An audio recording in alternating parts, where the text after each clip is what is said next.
మనం ఇంట్లో తల్లిదండ్రులు ఒక పిల్లలు సక్సెస్ అయ్యి ముందుకు పోతే ఎట్లా ఆనందపడతారో అట్లాగే ఎవరైతే కాలేజ్ కానీ ప్రిన్సిపల్ కానీ టీచర్స్ కానీ వాళ్ళ పిల్లలు మంచి దాంట్లో స్థానం సంపాదించి ముందుకు పోయినప్పుడు ఆనందపడతారు. అట్లాగే మేము కూడా ఈ ప్రాంతవాసిగా అలాంటి ఆనందాన్ని పంచుకోవాలనే ఉద్దేశం మీద చాలా రోజు నుంచి ఆలోచిస్తున్నాం. ఆ కార్యక్రమాన్ని ఎట్లో స్కూళ్ళలో పోయి ఇండివిజువల్గా చేయడం కంటే అందరిని ఒక దగ్గర కూర్చొని అందరితో కలిసి ఒకరోజు భోజనం చేద్దామనే ఉద్దేశంతో ప్రారంభమైన కార్యక్రమం.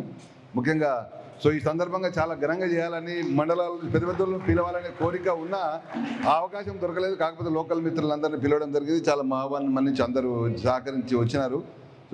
ఈరోజు ఇంకొక ముఖ్య సమయం ఏంటంటే నరేంద్ర మోడీ గారి ఆధ్వర్యంలోని భారతీయ జనతా పార్టీ ప్రభుత్వం 12 సంవత్సరాలు పుష్కర కాలం సంపూర్ణంగా చేసుకొని అభివృద్ధిలో ముందుకు సాగిపోతున్న సందర్భంగా నరేంద్ర మోడీ గారు కూడా ప్రత్యేకమైన అభినందనలు తెలియజేస్తూ ఆయన పేరు మీద ఈరోజు పూజలు కూడా చేయడం జరిగింది. 2 శుభ కార్యక్రమాలు. అందులో ఇంకొక ముఖ్యమైన కార్యక్రమం అంటే ఈరోజు వివిధ స్కూళ్ళలో నుంచి సెలెక్ట్ అయ్యి IIITకి వెళ్ళిన విద్యార్థులు అట్లాగే అగ్నివీరు ద్వారా సెలెక్ట్ అయినట్టు యువత ఎవరైతే ఉన్నారో వాళ్ళందరికీ అభినందన తెలియజేయడం ఏర్పాటు చేయడం జరిగింది. దీని ముఖ్య ఉద్దేశం ఏంటంటే పిల్లలకు 2 విషయాలు చెప్పేసి వాళ్ళకి ఇక్కడ జీవితంలో ఫౌండేషన్స్ ఇప్పటివరకు చదువుకొని ఎవరైతే ఇప్పటివరకు తల్లిదండ్రుల బాధ్యత టీచర్ల బాధ్యత ఉండే వాళ్ళ పాత్ర లేదు. కాకపోతే ఇప్పుడు జీవితంలో మంచి దశలో చేరుకున్నారు కాబట్టి ఇప్పుడు టీచర్లు వాళ్ళ పాత్ర కంటే ఎక్కువ వాళ్ళ జీవితం వాళ్ళు మలుచుకోవాలి.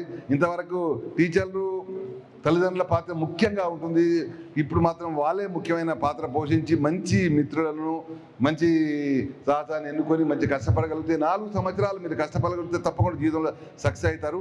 కాకపోతే మీ అందరికీ వెన్నట్టు ఉండి మీలో సీనియర్స్ మీలాగా నేను కూడా 12th స్టాండర్డ్ మీరందరూ 10th క్లాస్ కాగానే మంచి దాంట్లో సీట్ సంపాదించారు. మేము పాస్ కావడమే కష్టం ఉండే. కామారెడ్డి కాలేజీలో 120 మంది బైపీసీలు ఉంటే అందులో పాస్ అయింది 16 మంది.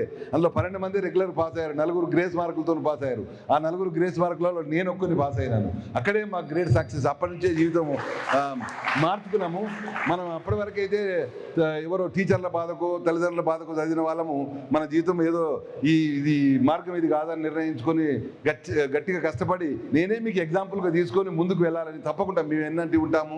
మంచిగా ఏ సందర్భంలో అవసరమైన సలహాలు సహకారాలు తప్పకుండా ఉంటాను. ముఖ్యంగా తర్వాత కూడా అంటే ఇక సమయం లేదు, ఇక మాట్లాడదలుచుకోలే. కాకపోతే ఏంటంటే ఈ పిల్లలైతే ఎవరైతే వచ్చినారో వాళ్ళు ఒక గ్రూప్ క్రియేట్ చేసి ఫోన్ నెంబర్లు ఇస్తే తప్పకుండా ఒక గ్రూప్ క్రియేట్ చేస్తాము. ఏ సందర్భంలో కూడా మీకు ఏ సమయంలో ప్రతి అవసరానికి ఆదుకోకపోయినా ఆపదలు ఉన్నామనుకున్నప్పుడు తక్షణమే మాకు సమాచారం అందించండి. మీ వెనకాల ఉంటాము. మీకంటే ముందు చదువుకున్నవాడిని విదేశాల్లో అనుభవం ఉన్నవాడిని తప్పకుండా ఉంటుంది. ఎందుకంటే మీరు దేని గురించి అనుమానపడాల్సిన అవసరం లేదు. తప్పకుండా సక్సెస్ అవుతారు. ఎందుకంటే అపారమైన అవకాశం ఉంది. విదేశాల్లో భారతదేశం కూడా ముందంజకు వెళ్తుంది. వేల లక్షల ఉద్యోగాలు క్రియేట్ అవుతున్నాయి. మనకు తెలవట్లేదు. ముఖ్యంగా విలేజ్లో ఉన్న పిల్లలకు ఆత్మ బలం ధైర్యం అనేది కొద్దిగా తక్కువ కాబట్టి దాన్ని మీరు ముఖ్యంగా పెంచుకోవాల్సిన అవసరం ఉంది. ప్రతిదానికి ముందు ఉంటాము. బయట ప్రపంచం చాలా విశాలమైంది. అవకాశాలు అద్భుతంగా ఉన్నాయి. మీకు ఏ రకమైన సలహా కావాల్సిన ఏ సందర్భంలో ఆపదలు ఉన్నా తప్పకుండా మెసేజ్ చేరవేస్తే నిమిషాల మీద మీ దగ్గర చేరుకుంటాము. మిమ్మల్ని తీర్చిదిద్ది మీ జీవితాన్ని బాగు చేసి ఒక్కొక్కరు మరి రాబోయే తరంలో ఒక్కొక్కరు ఒక 5గురిని కూడా మళ్ళీ మార్గదర్శకంగా ఉండే విధంగా తయారు చేస్తానని తెలియజేస్తూ మా ఆహ్వాన్ని మన్నించి కష్టపడి దూరంకి వెళ్ళి వచ్చిన వాళ్ళందరికీ ప్రత్యేకమైన ధన్యవాదాలు.